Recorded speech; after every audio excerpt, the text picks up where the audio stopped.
Bonjour, hello. Toujours dans le cadre de prévention et entraînement pour la réussite de la santé, le bien-être, le cerveau. Aujourd'hui, je vais parler du thème les conseils de l'homme le plus prospère du monde sur les plans financiers, humanitaires, sociaux. Les conseils qui ont aidé de nombreuses personnes à obtenir le bonheur et bien-être et la prospérité en tout. Et la santé aussi. Ce sont les conseils révélés par l'homme le plus prospère du monde sur les plans financiers et les plans humanitaires et sociaux. Plusieurs personnes avaient avoué que pour avoir la prospérité en amour, en argent, en bonheur, elles ont utilisé les conseils de l'homme le plus prospère que le monde n'a jamais connu, selon certains. L'homme le plus prospère du monde avait dit que chaque être humain a un pouvoir que personne ne peut lui enlever, même pas en prison. Voici le précieux secret.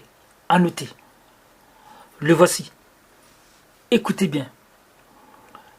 Eh bien, le secret, c'est le pouvoir de décider de concentrer son cerveau sur tout ce qu'on veut pour créer tout ce qu'on veut de manière illimitée et sans limite.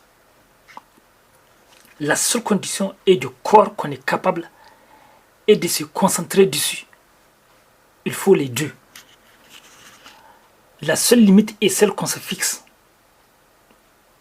Et quand on ne se croit pas capable. Par exemple, nous avons la possibilité de concentrer nos cerveaux pour créer du bonheur, du bien-être et de la prospérité en tout. Ou de laisser le hasard décider à notre place. Nous savons que le principal rêve de chacun, c'est de trouver le bonheur, le bien-être à travers plusieurs moyens. Chacun a le pouvoir de croire ce qu'il veut croire et de concentrer son cerveau pour créer tout ce qu'il veut.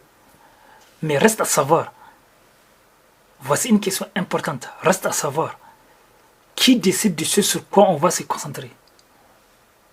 Se concentrer ou se focaliser? Qui décide de ce sur quoi on va se concentrer?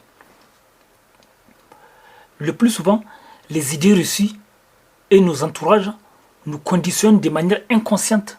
Souvent, en voulant nous protéger, nos entourages nous conditionnent de manière inconsciente à nous concentrer sur telle ou telle chose, ou l'inverse.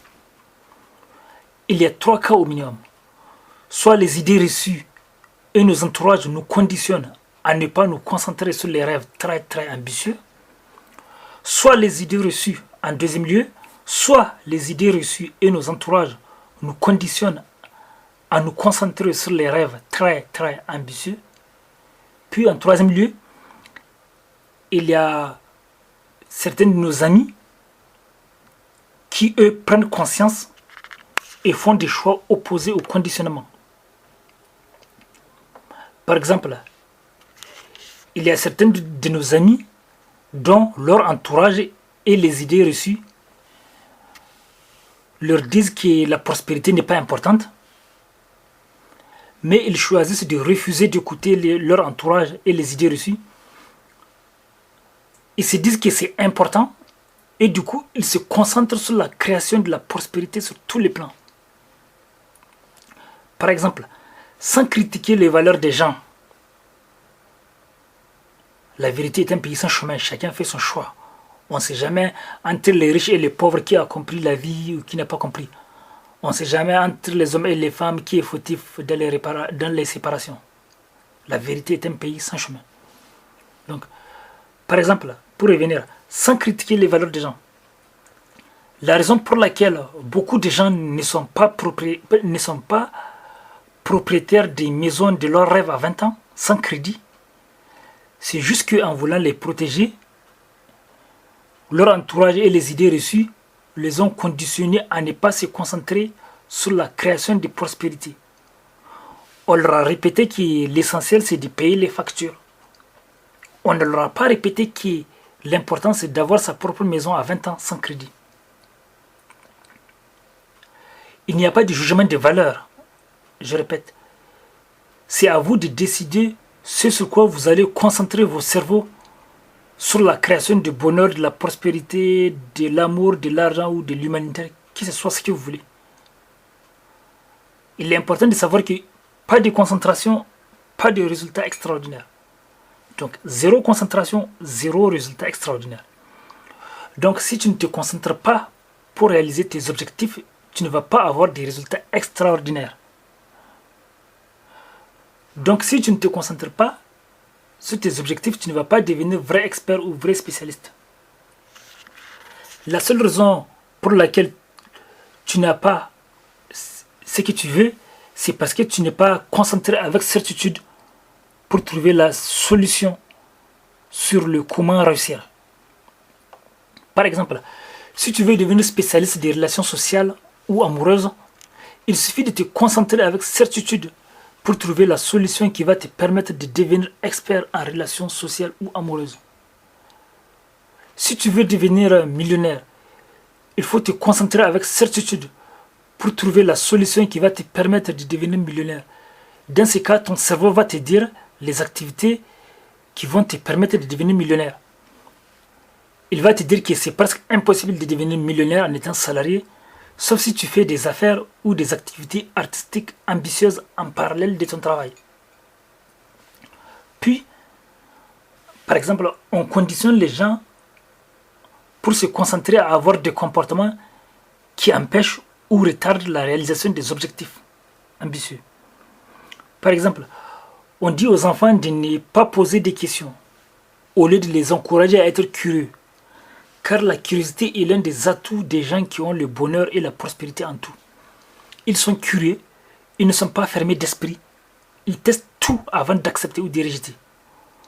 Or, beaucoup de gens sont conditionnés à avoir la méfiance excessive, à ne pas tester, à tester avant même à jeter les choses avant même de tester, à rejeter les idées, les propositions, les offres avant même de tester. Puis voici un autre comportement qui retarde la réalisation des objectifs.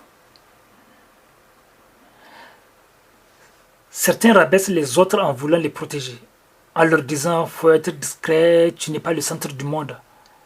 Ces rêves, ce n'est pas pour toi. » Puis voici un autre comportement qui empêche ou retarde la réalisation des objectifs. Les entourages et les idées reçues et les entourages de certains de nos amis les conditionnent à avoir la timidité excessive et absence de culot. Or, on sait qu'avoir du culot avoir du culot, d'oser, de tester, c'est la qualité qu'il faut. C'est une des qualités qu'il faut pour réussir. C'est une des qualités des gens qui ont le bonheur et la prospérité en tout. Donc pour revenir au sujet, en voulant les protéger, les entourages de certains de nos amis les conditionnent à avoir la timidité excessive et à ne pas avoir du culot. Leur entourage leur a demandé de trop respecter les autres, d'apprendre à fermer sa bouche. Or, tous ces comportements empêchent à beaucoup de gens de réussir, car ça les rend timides, discrets et en manque de confiance.